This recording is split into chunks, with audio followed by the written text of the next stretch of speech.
இரவு நேரத்தில் சாப்பிடக்கூடாத 3 முக்கியமான உணவுகள பத்தி நம்ம பார்க்கலாங்க. இதுதான் நெறைய பேர் நம்ம பண்ற தவறு. ஸோ நைட் ஒர்க்கெல்லாம் முடிச்சுட்டு வீட்டுக்கு வரோம். நல்ல ஃபுட்டு சாப்பிட ஆரம்பிச்சுரும். அதே மாரி தான் ஏதாவது ஒரு பார்ட்டிக்கோ, ஒரு ஃபங்ஷனுக்கோ போறோம். நெறைய ஃபுட்டு, இதில ஆல்கஹால் வேற நெறைய இருக்கு. ஒரு 25, 20 வயது, 30 வயதில இருக்கக்கூடியவங்களே, எனக்கு பிடித்த உணவை என்னால் சாப்பிட முடியல. எந்த உணவு சாப்பிட்டாலும் வயிறு உபுசமாயிடுது. வாயில வச்ச உடனே திகு திகுன்னு எரியுது டாக்டர். அதே மாதிரி மோஷன் போகும்போது அதிகமான எரிச்சல் எனக்கு தெரியுது. இந்த மாதிரி தாங்க நெறைய பேரு அவஸ்தைப்பட்டுட்டு இருக்காங்க. ஆனா, இப்போ நெறைய பேர் நம்ம உணவு இரவு நேரத்தில எப்படி எடுக்கிறோம் அப்படின்னு பார்த்தோம்னா, 12 மணி, நைட் 1:00 அதுக்கப்புறம் சாப்பிடுறது, அதுவும் ஹெவியா சாப்பிடுறது. இந்த மாதிரியான நம்மளுடைய லைஃப் ஸ்டைல் மாடிஃபிகேஷனால நெறைய பிரச்சனைகள் ஏற்படுது. அதுவும் உடல்ல. இரவு நேரத்தில நம்ம எடுக்கக்கூடிய உணவுகள் சராசரியாக உடலோட மொத்த இயக்கத்தையுமே பாதிக்குதுங்க. முக்கியமாக ஹார்ட். இன்னைக்கு எவ்வளோ பேருக்கு ஹார்ட் பிளாக் இருக்கு. ஃபேட்டி லிவர் கண்ண மூடி கண்ண தொறந்தா சாதாரணமா தான் இருக்கிறாங்க.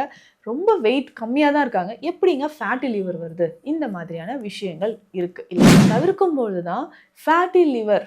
ஏன்னா, இப்போ இப்படி சாப்பிடக்கூடிய உணவு எல்லாமே நம்ம உடல்ல பேட் கொலஸ்ட்ராலா தான் கன்வெர்ட் ஆகுது. இன்னைக்கு நீங்க நெறைய யோசிச்சு பார்த்தீங்கன்னா தெரியும்.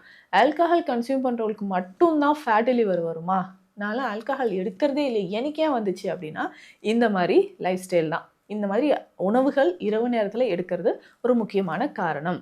Welcome to Nitya's Varam, where ancient Siddha tradition meets modern healing. Experience the difference. வரம் நேயர்களுக்கு வணக்கம். நான் டாக்டர் நித்யா, சித்தா பிசிஷியன். இரவு நேரத்தில் சாப்பிடக்கூடாத 3 முக்கியமான உணவுகள பத்தி நம்ம பார்க்கலாங்க. இதுதான் நெறைய பேர் நம்ம பண்ற தவறு. ஸோ நைட் ஒர்க்கெல்லாம் முடிச்சுட்டு வீட்டுக்கு வரோம். நல்ல ஃபுட்டு சாப்பிட ஆரம்பிச்சுரும். அதே மாரி தான் ஏதாவது ஒரு பார்ட்டிக்கோ, ஒரு ஃபங்ஷனுக்கோ போறோம். நெறைய ஃபுட்டு, இதில ஆல்கஹால் வேற நெறைய எடுத்துருவாங்க. ஸோ இந்த மாதிரி இரவு நேரத்தில தான் ஒரு உணவு கட்டுப்பாடு அப்படின்றதே இன்னைக்கு நெறைய பேருக்கு இல்லாம இருக்கு. இன்னைக்கு பெரும்பாலும் உங்கள்ல நெறைய பேருக்கு அசிடிட்டி ப்ராப்ளம் இருக்கு இல்லைங்களா? ஐபிஎஸ் கண்டிஷன் இருக்கு. சாப்பிட்ட உடனே எனக்கு வயிறு உபசமாகுது டாக்டர். பெரும்பாலும் நெறைய பேர் ஃபேஸ் பண்ற ஒரு விஷயம் என்ன தெரியுங்களா? அதுவும் யங் அடல்ட்ஸ். ஒரு 25, 20 வயது, 30 வயதில இருக்கக்கூடியவங்களே, எனக்கு பிடித்த உணவை என்னால் சாப்பிட முடியல. எந்த உணவு சாப்பிட்டாலும் வயிறு உபசமாயிடுது. வாயில வச்ச உடனே திகு திகுன்னு எரியுது டாக்டர். அதே மாதிரி மோஷன் போகும்போது அதிகமான எரிச்சல் எனக்கு தெரியுது. இந்த மாதிரி தாங்க நெறைய பேரு அவஸ்தைப்பட்டுட்டு இருக்காங்க. இப்போ உணவு முறையில செய்யக்கூடிய விஷயங்கள், அதுவும் இரவு நேரத்தில் உணவு மேக்ஸிமம் டின்னர் 7:00லாம் முடிச்சிடணும் இல்லைங்களா? அது தாண்டி போச்சுன்னா ஒரு 8:00. ஆனா, இப்போ நெறைய பேர் நம்ம உணவு இரவு நேரத்தில எப்படி எடுக்கிறோம் அப்படின்னு பார்த்தோம்னா, 12 மணி, நைட் 1:00 அதுக்கப்புறம் சாப்பிடுறது, அதுவும் ஹெவியா சாப்பிடுறது. இந்த மாதிரியான நம்மளுடைய லைஃப் ஸ்டைல் மாடிஃபிகேஷனால நெறைய பிரச்சனைகள் ஏற்படுது. அதுவும் உடல்ல. இரவு நேரத்தில நம்ம எடுக்கக்கூடிய உணவுகள் சராசரியாக உடலோட மொத்த இயக்கத்தையுமே பாதிக்குதுங்க. முக்கியமாக ஹார்ட். இன்னைக்கு எவ்வளோ பேருக்கு ஹார்ட் பிளாக் இருக்கு. ஃபேட்டி லிவர் கண்ண மூடி கண்ண தொறந்தா சாதாரணமா தான் இருக்கிறாங்க. ரொம்ப வெயிட் கம்மியா தான் இருக்காங்க. எப்படிங்க ஃபேட்டி லிவர் வருது? இந்த மாதிரியான விஷயங்கள் இருக்கு இல்லைங்களா? இதுக்கு எல்லாமே நம்ம பகல் நேரத்தில உணவு சாப்பிட்டா கூட ஏதாவது ஒர்க் பண்றோம். ஒர்க் பண்ணும்போது கொஞ்சம் கொஞ்சம் பிசிக்கல் ஆக்டிவிட்டீஸ் இருக்கிறதுனால அது ஒரு 70% டைஜஷன் ஆகுது. அதே இரவு நேரத்தில நல்லா ஹெவியா சாப்பிட்டு உடனே படுத்து தூங்கிடுவோம் இல்லைங்களா? அப்போ அந்த தேவையில்லாத எக்ஸ்ட்ரா கேலோரிஸ் அந்த டயட் எல்லாமே எப்படிங்க நமக்கு டைஜஷன் ஆகும்? தேவையில்லாம அது வயித்துக்குள்ளேயே தங்கி தங்கி புளிச்சு வயிறு உப்புசமாகிறது மட்டும் இல்லாம வாயு தொல்லையும் நமக்கு உண்டாக்குது. இந்த மாதிரி நம்ம சாப்பிடக்கூடிய உணவு பேட் கொலஸ்ட்ரால் கெட்ட கொழுப்பா சேர்ந்து உங்களுடைய இதயத்தில், இரத்த நாளத்தில எல்லா இடங்கள்லயும் லிவர்ல, அடிவயிற்று பகுதியில எல்லா இடத்துலயும் போய் சேர ஆரம்பிச்சிடுது. நீங்க பண்ற தவறு தான் உங்க உடலுக்கே பெரிய பாதிப்பை ஏற்படுத்துது. அப்போ இரவு நேர உணவு ரொம்ப ரொம்ப முக்கியங்க. பெரும்பாலும் நெறைய பேர் பார்த்தீங்கன்னா, ஒரு நாளைக்கு 2 வேளை தான் சாப்பிடுவாங்க. எங்க வீட்ல எல்லாருமே இப்படிதான் டாக்டர் அப்படின்னு. காலையில ஒரு 10 மணிக்கு சாப்பிடுவாங்க. 10 மணிக்கு உணவு எடுக்கும்போதே பார்த்தீங்கன்னா, நல்லா சுடு சாதம், சாம்பார், அ கூட்டு, கீரை எல்லாமே வச்சு சாப்பிட்டுருவாங்க. இதுக்கப்புறம் மாலை 6 மணிக்கு இவ்வளோ தான் சாப்பிடுவாங்க. மாலை 6 மணிக்கு ஏதாவது லைட்டா ஃபுட் சாப்பிட்டு விட்டுருவாங்க. அதே மாதிரி அந்த உணவு அந்த லைஃப் ஸ்டைலை ஃபாலோ பண்ணும்பொழுது உடல் ரொம்ப ரொம்ப ஆரோக்கியமாக இருக்கும். ஆனால் இன்றைக்கி பெரும்பாலும் நிறைய பேர் நான் நைட் ஷிஃப்ட் போகிறேன், நைட் நான் வீட்டுக்கு வர்றதுக்கே லேட் ஆகுது, அதனால இரவு நேரத்தில் ரொம்ப லேட்டாக நான் சாப்பிட்றேன் அப்படின்னு சொன்னீங்கன்னா உடலில் நிறைய பாதிப்புகள். இன்றைக்கி யங் அடல்ட்ஸ் நிறைய பேருக்கே ஸ்ட்ரோக் வந்துடுதுங்க. ஸ்ட்ரோக் வர்றது மட்டும் கிடையாது, கார்டியாக் அரெஸ்ட் ஏற்படுது, liver related problems, kidney failure ஏற்படுறது. இதுக்கு எல்லாத்துக்குமே இரவு நேரத்தில் நம்ம தூங்காமல் அதிகமாக தேவையில்லாத உணவுகள் சாப்பிட்றது தான். அப்படி நம்ம தவிர்க்கக்கூடிய முக்கியமான ஒரு உணவு, முதல்ல இது தாங்க நீங்கள் தவிர்க்கணும் அப்படின்னா அசைவ உணவுகள்.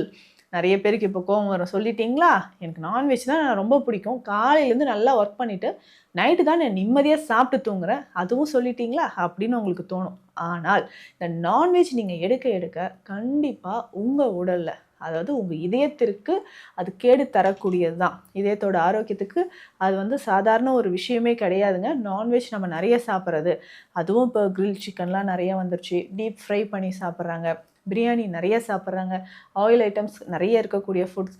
இந்த மாதிரி அசைவ உணவுகள், ஈஸியாக டைஜஷன் ஆகாத ஃபுட்டை நீங்கள் இரவு நேரத்தில் சாப்பிட்டுட்டு, அதுவும் லேட் நைட்டில் சாப்பிட்டுட்டு தூங்கும்போது பாடியோட மெட்டபாலிசமே மாறுது.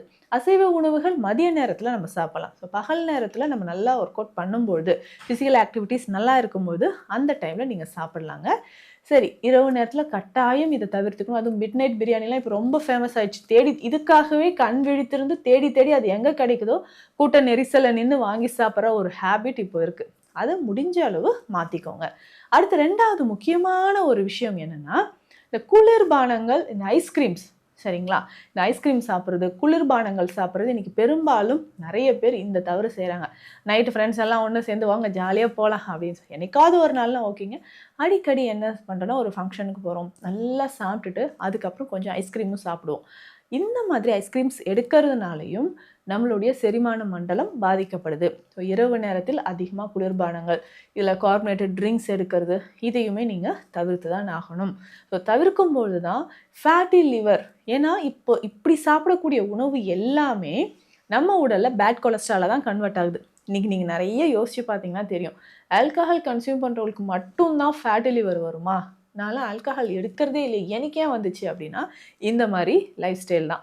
இந்த மாதிரி உணவுகள் இரவு நேரத்தில் எடுக்கிறது ஒரு முக்கியமான காரணம். அடுத்து 3வது விஷயம், இதை நீங்கள் கட்டாயம் தவிர்த்துக்கோங்க அப்படின்னு சொன்னால் டீ, காஃபி மற்றும் ஆல்கஹால் எடுக்கிறது. இந்த டீ காஃபி என்னங்க செய்யுது?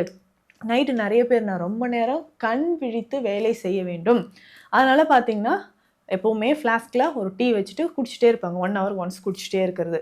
இல்லை காஃபி குடிக்கிறது மிட் நைட்டில், சரிங்க இன்னும் நிறைய ஒர்க் இருக்குது, வாங்க ஒரு வாக் போயிட்டு வந்து டீயோ காஃபியோ குடிச்சிக்கலாம் அப்படின்னு சொல்லுவாங்க.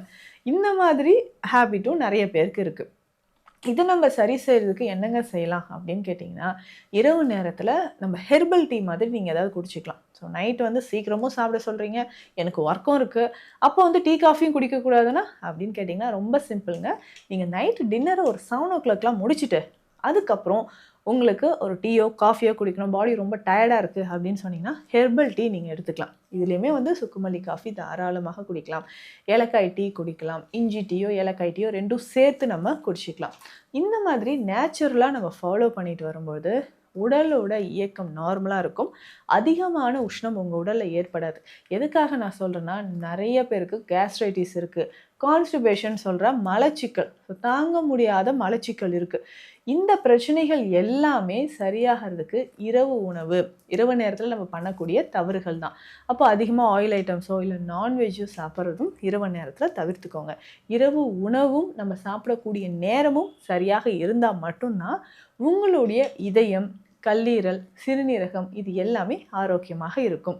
சித்த மருத்துவம் தொடர்பான மருத்துவ ஆலோசனைகளுக்கு ஸ்க்ரீனில் இருக்கிற நம்பருக்கு காண்டாக்ட் பண்ணுங்கள். நன்றி. Welcome to Nitya's Varam, where ancient Siddha tradition meets modern healing. Experience the difference.